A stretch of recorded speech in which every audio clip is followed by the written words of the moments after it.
Com coordenação de Antônio Carlos Soares, produção de Ana Beatriz Santos, Rita Zumbi e Mauro Verne.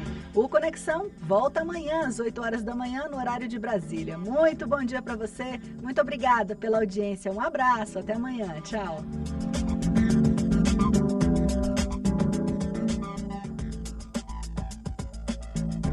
Você acabou de ouvir Conexão Senado.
A partir de agora começamos a apresentar aqui pela sua TV Assembleia, canal 9.2 e Rádio Assembleia na frequência 96.9, o seu programa Diário da Manhã, o Diário da Manhã de todos os dias, a sua resenha política, todas as informações, tudo aquilo que está acontecendo no Parlamento Estadual.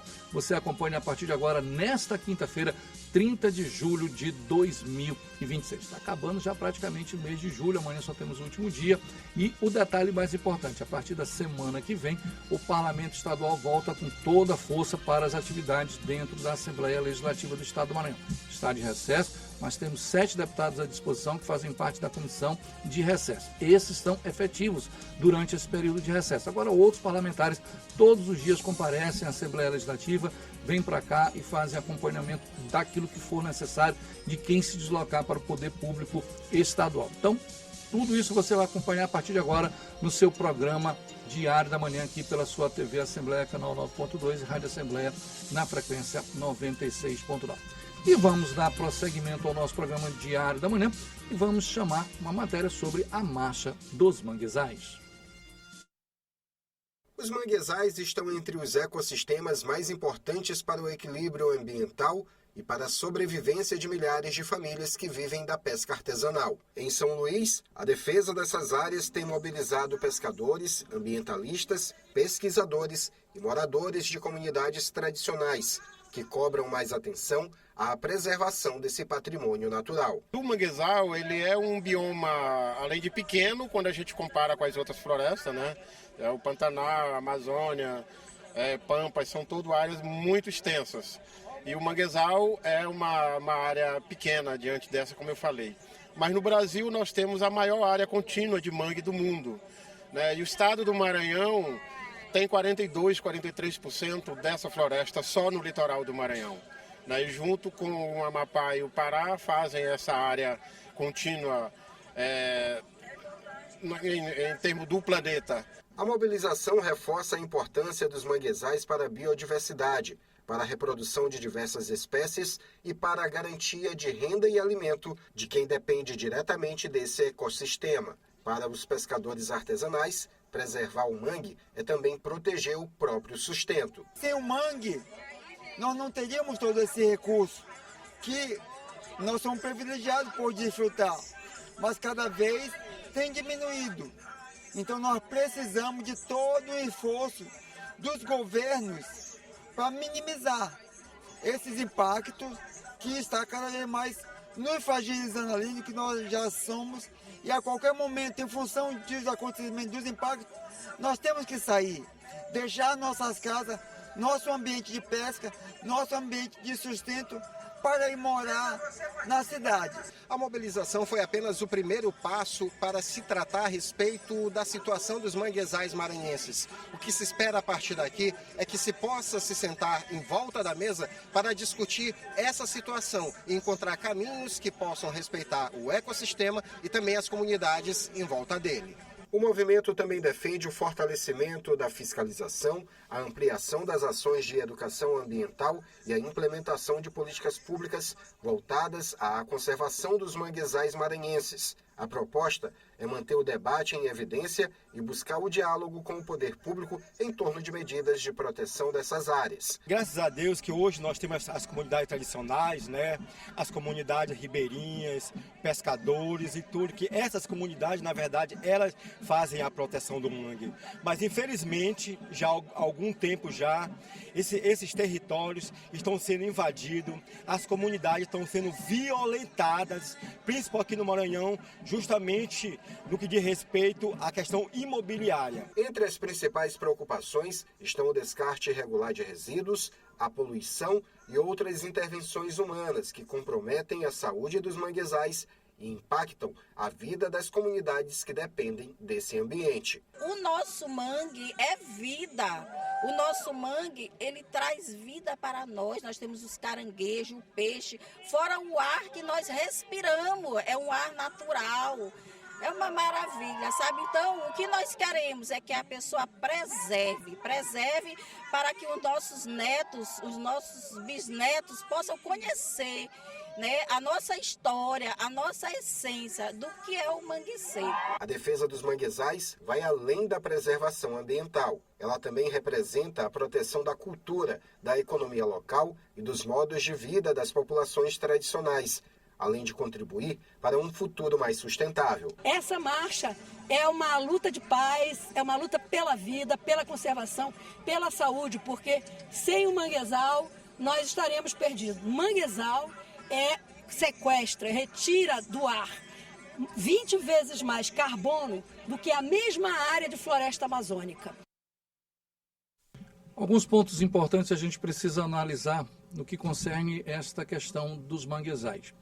Ao longo dos anos, a destruição é visível. Pontos que antes nós tínhamos dos manguezais, hoje não existem mais. Hoje você vê uma poluição enorme, você vê o avanço e construções dentro de áreas de manguezais, o que gera um problema. Aí é importante também se destacar, o manguezal, as estruturas dele servem de alimentação para muitas famílias e também sustento de muitas famílias. Muitas famílias dentro dos manguezais, pessoas vão lá, pegam caranguejo, pegam peixe, siri, crustáceos, uma série de outros produtos que eles revendem. E a partir do momento em que há uma destruição, logicamente essas pessoas que não só sobrevivem, como também se alimentam dessa estrutura, começam a perder. E aí tem mais um outro ponto que é muito mais grave, porque o manguezal tem uma importância muito grande na questão do ecossistema. A partir do manguezal você tem uma retirada de carbono, a liberação de oxigênio, e tudo isso está sendo destruído pelo avanço do homem. Um avanço sem um conhecimento, um avanço prejudicial à própria estrutura do mangue. Então esta marcha ela vem para alertar. Veja bem o nível, que se continuar buscando e trabalhando a destruição dos manguezais nesse nível, é questão de tempo, nós não vamos ter mais. Cada vez mais os manguezais estão distantes. Áreas que antes existiam, se você pegar a Avenida dos Africanos, o fundo da Avenida dos Africanos, que dava o Coroado, Coroadinho, Sacavém, aquilo ali, se você não lembra, eram manguezais. Hoje não existem mais. Já foram aterrados e viraram bairros.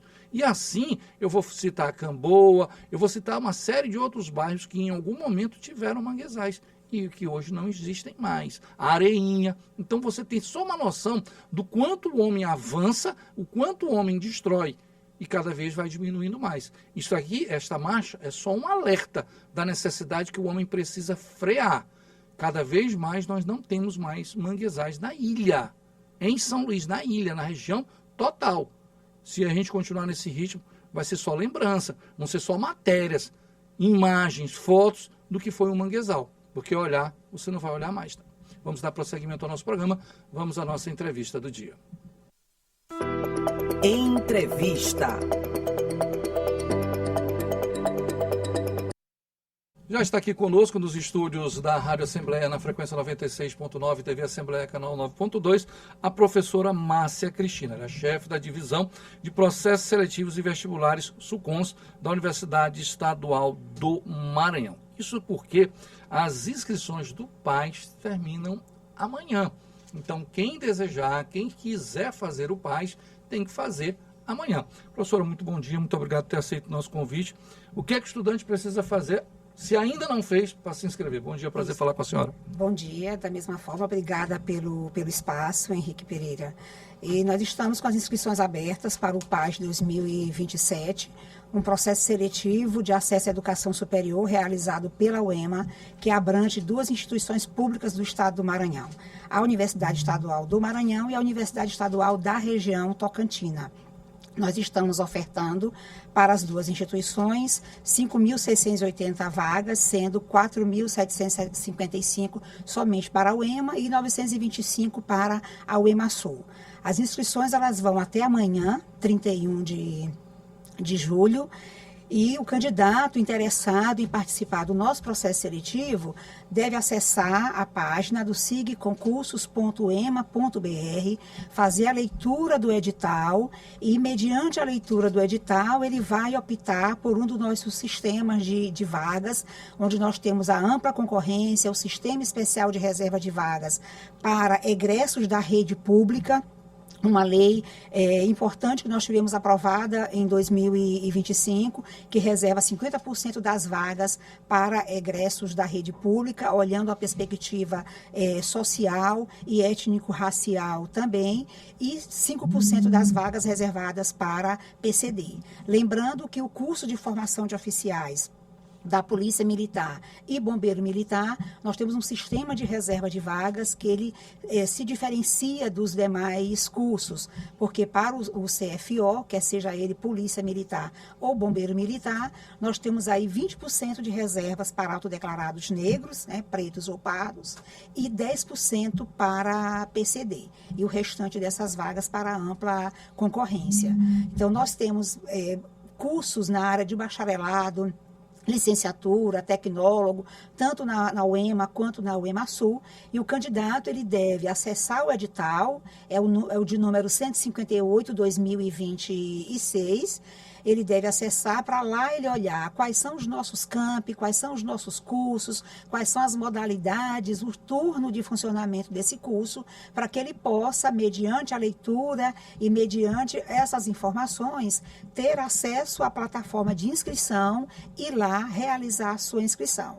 Estaremos aí com o site aberto até amanhã, 31 de julho, às 23h59, e quem não for isento do nosso pagamento da taxa de inscrição poderá efetivar o pagamento até segunda-feira, dia 3 de agosto. Bom, vamos destrinchar um pouco, que a professora colocou assim o vasto leque de opções que a UEMA tem. Vamos por etapa. A UEMA normal, a UEMA chamada nossa UEMA Maranhão, tem 4.755 vagas distribuídas em cursos. E a UEMA Sul tem 925. São processos distintos?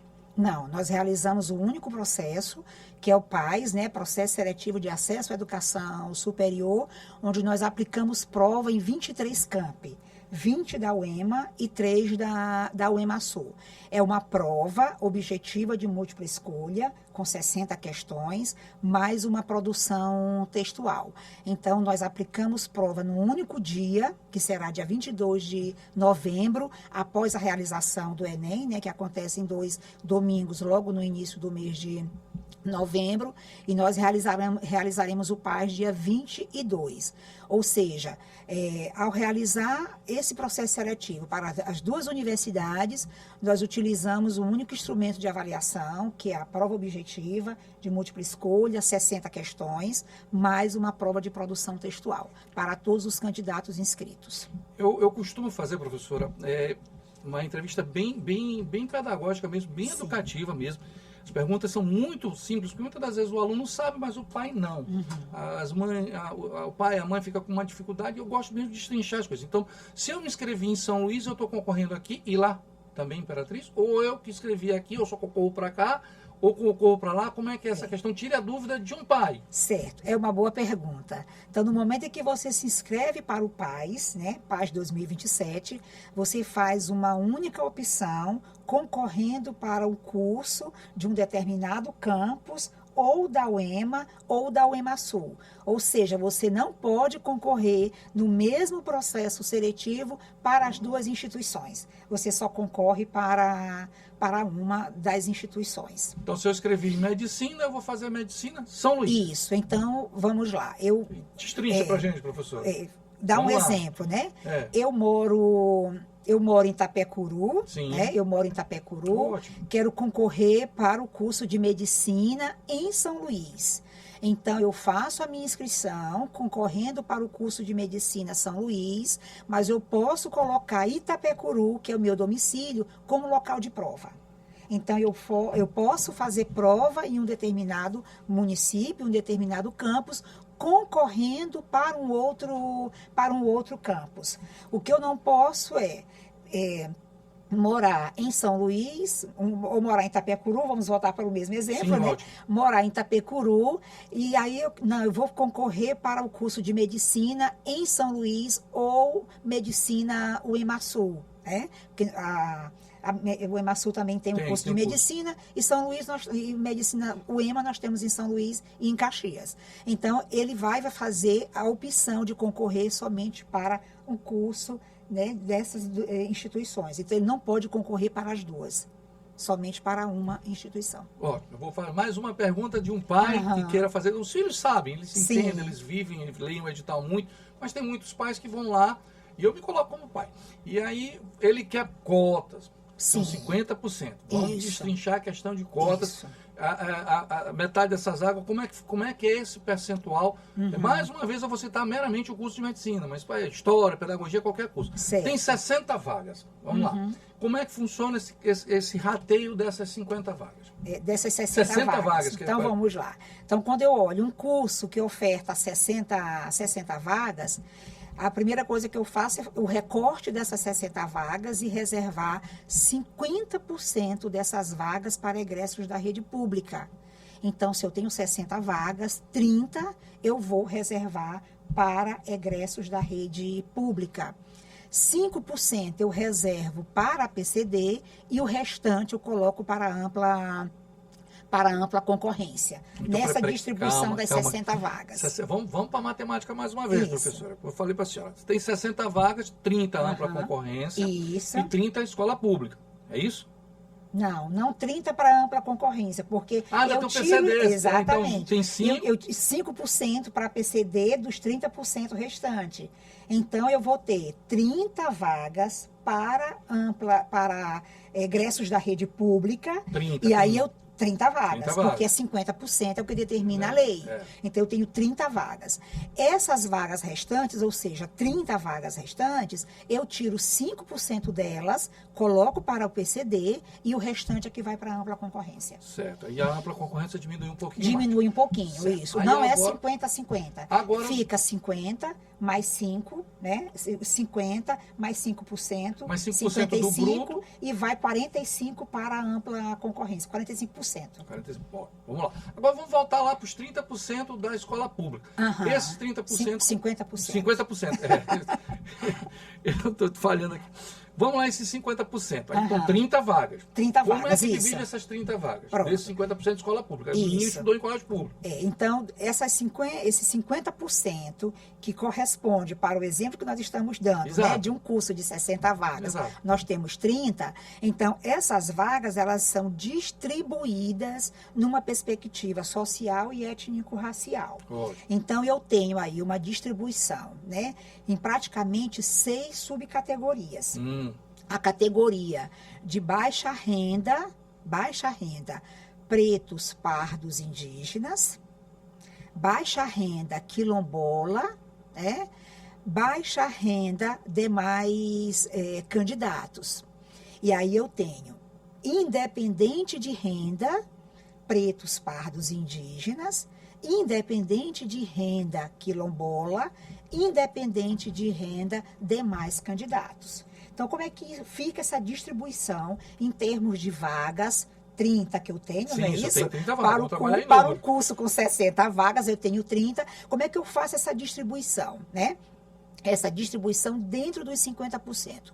A gente leva em conta, isso a lei determina, o percentual da população maranhense no último censo do IBGE 2022 de pretos, pardos e indígenas. Então, nós temos aí mais de 60% da população maranhense autodeclarada preto, parda ou indígena. Então, a gente pega esse percentual da população maranhense de pretos, pardos e indígenas, por exemplo, e vamos distribuir esse percentual entre baixa renda, preto, pardo e indígena, que é o que a gente chama BR-PPI, e independente de renda, PPI, ou seja, baixa renda, preto, pardo, indígena, independente de renda, pretos, pardos e indígenas. A mesma coisa eu pego em relação à população quilombola do Maranhão. Então, qual é a população quilombola do Maranhão?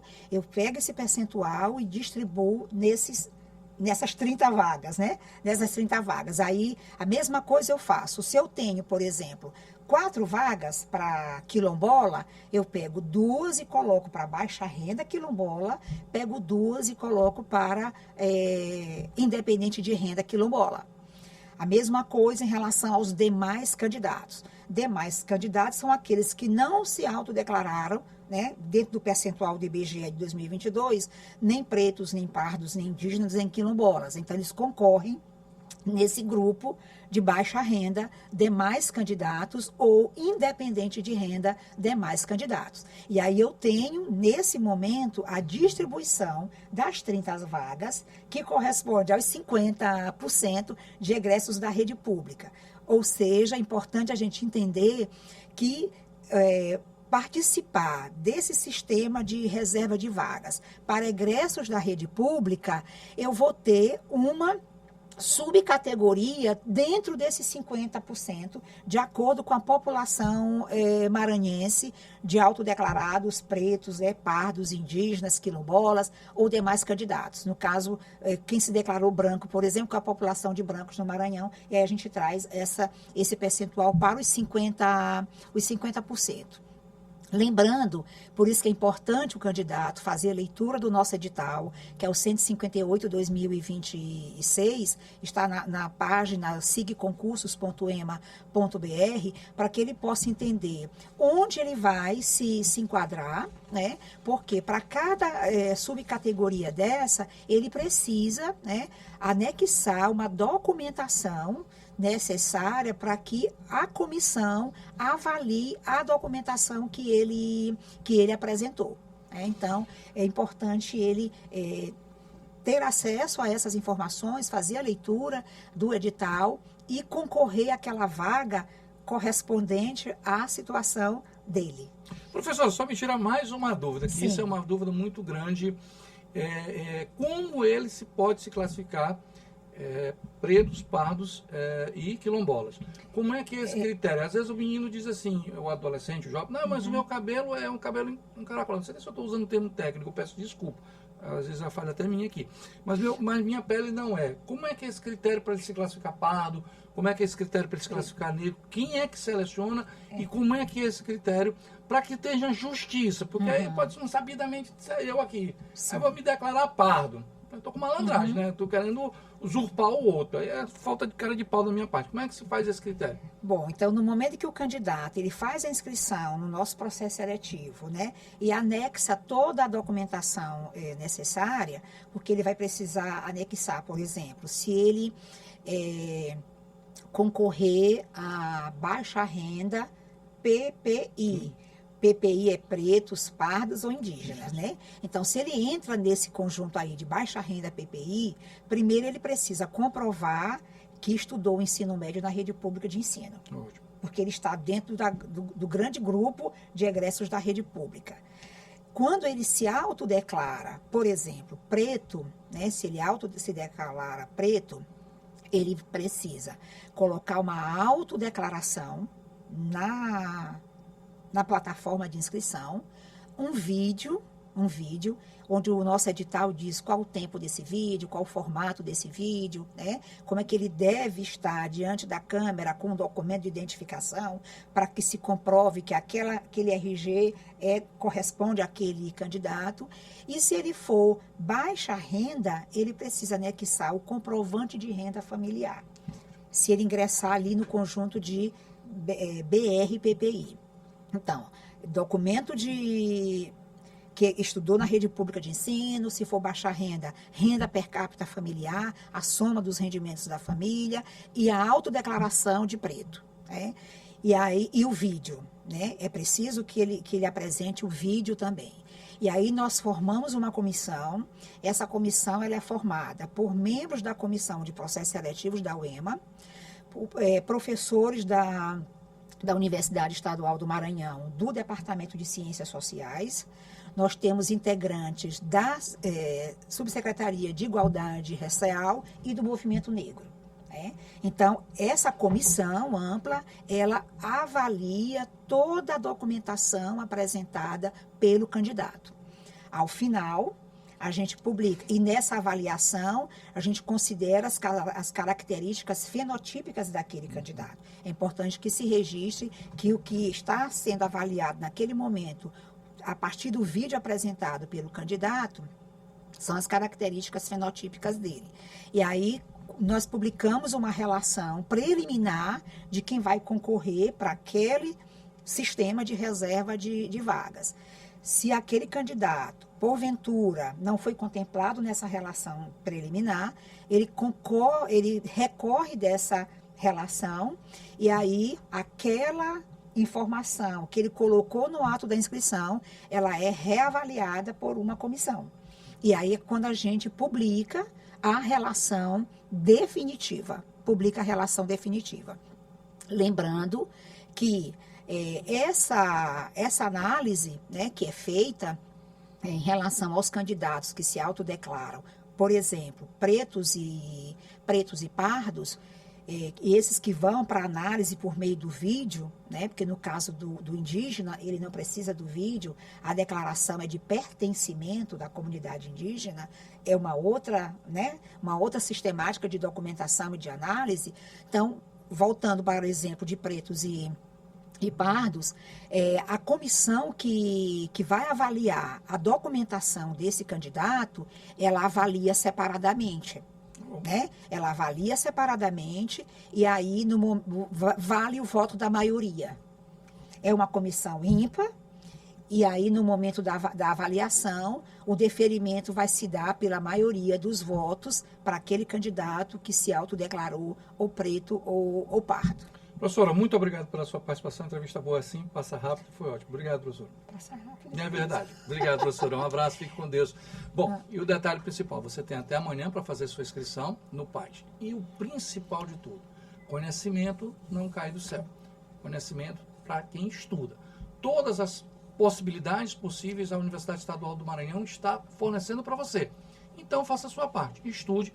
Tem muita vaga, são mais de 5.000 oportunidades. Cabe agora a você. Se inscreve, estuda e sucesso na tua vida. Vamos dar prosseguimento ao nosso programa e nós vamos agora para o Tempo e Temperatura com a repórter Ananda Fontinelli.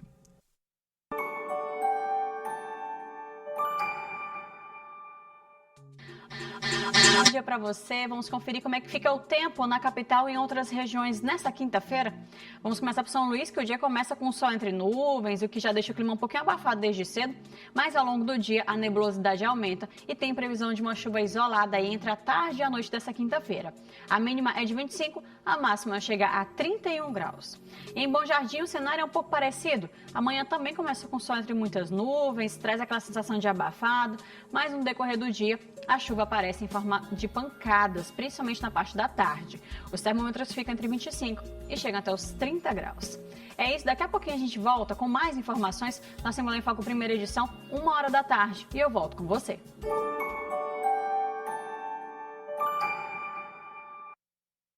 Agradecendo muito a nossa repórter Ananda Fontinelli, e vamos encerrar o nosso programa desta quinta-feira, dia 30 de julho de 2026. Lembrando para você que nós encerramos aqui na TV Assembleia, mas continuamos na Rádio Assembleia na frequência 96.9. A todos que ficaram conosco, o nosso muito obrigado, um beijo, um abraço. Tchau, Brasil.